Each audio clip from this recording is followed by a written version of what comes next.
Hello. Well, as you can probably tell, I've just been out for a run, and I wasn't planning to make this video, but I've been working from home, and I just saw that Shad of had posted a video.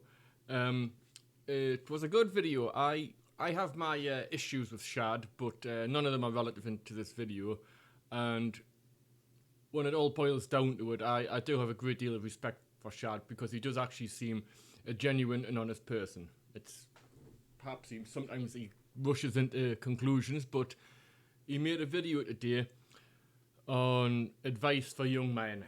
Oh, hang on just a second. Oh, Jesus. Excuse me. So, this advice was basically find somebody you want to spend the rest of your life with, and then spend the rest of your life with them. Sorry. And that's seriously not bad advice, so I just wanted to say that I appreciated the message from Scad. Now, he also said that he spoke from a position of privilege because he did find quite early on the person he wanted to spend the rest of his life with. And he has indeed spent his life from that moment to this with that person. He has at least 5 kids. Yeah, I mean, that doesn't sound like heaven to me, but you know, horses for courses. But I thought I would back Shad's message up by coming from the other side of it. And I try not to make a big deal of my life because, you know, at the end of the day, nobody likes a moaner. And I don't really feel I have much to moan about. I've got a good job, or at least a job that has enough flexibility to support my projects and lifestyle. I wasn't raised in a broken home. I do have a brother who we did have our differences, but we're getting along better now. I've never really been out of work. I don't suffer from any particular physical ailments. I mean, I'm in my 40s now, so exercise has taken its toll. But so yeah, I don't want to sit here and say, oh, I've got such a hard life, because I don't, frankly.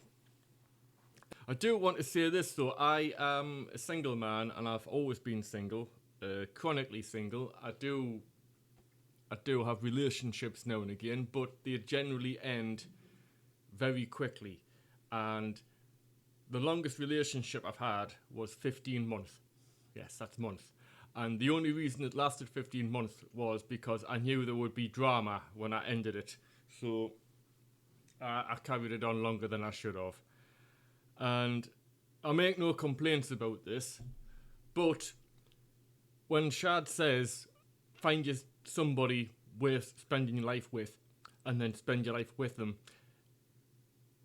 although I can't relate to that, I can say that I have friends, a lot of friends from work and what have you, who have been happily married more than a decade. And, well, I'll backtrack slightly. I've worked at the same place for over 20 years. And this means that I've seen a lot of people from their early 20s to their 40s or late 30s. I've known them. I've seen them begin relationships. I've seen them get married. Sometimes they got married, sometimes they didn't. And I've seen a lot of them have kids. Now, I won't say it's all roses. A lot of the times, I hope to Christ you can't hear that. A lot of the times, yeah, there's this work going on at the railway crossing at the bottom. I'm really sorry about that. A lot of the times, you know, you hear about the kids being right little scroats and that. But I can attest that there are some people at work who have had kids. I knew them when they were born. I knew when they went on maternity or paternity leave, and they basically spend at least 60 or 70% of the time outside of work with their kids, on their kids' projects, taking them to football, soccer to the Americans, and I can see the absolute joy in them doing this, and I have been very jealous on many occasions. I have a friend called Kev, and he has two sons, and he dotes over them. He loves them. He's not a soft touch. He will spend every night of the week taking his son Ethan out to football. He's done all sorts. He's bought him messages from celebrities, all sorts. I remember I saw him. I was picking him up from. I hope he doesn't mind me telling you this, but I remember picking him up to go training with him, and I saw him debating on the step with his son, his eldest son. We let him call him Kev. I don't know. I just said, Kev, why do you let your son call you Kev? He goes, well, I don't want to make a big deal of it. Just get him get on with it. It does no harm. And there was a debate going on, and he says 10 quid, and the kid said 20, and he went right, and he walks down at us, says, what was that about?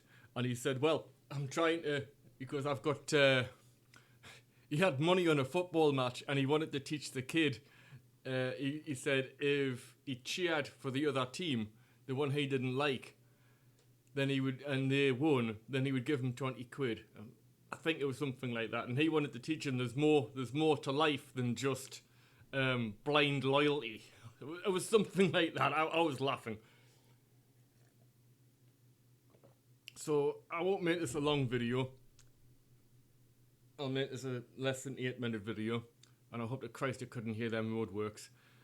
Just to say, to Shad, if you ever say this, I doubt you will, I do appreciate that message. And coming from the other side of that message, although my life isn't bereft, I have made something of my life, even as you say. Did deliberately do this after I came back from a run, just to show that I do actually take some time to try and maintain and improve myself. But I do quite often feel the gap of having a family that I married into and raised up. And that is perhaps a regret of mine. But never mind that shit. I'll get on with a video where I actually do some editing and what have you. I want to do one on Lawrence of Arabia next. That might take a little while.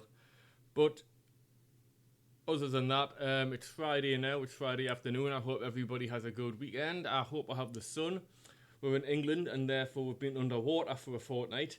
And I wish you all the very best.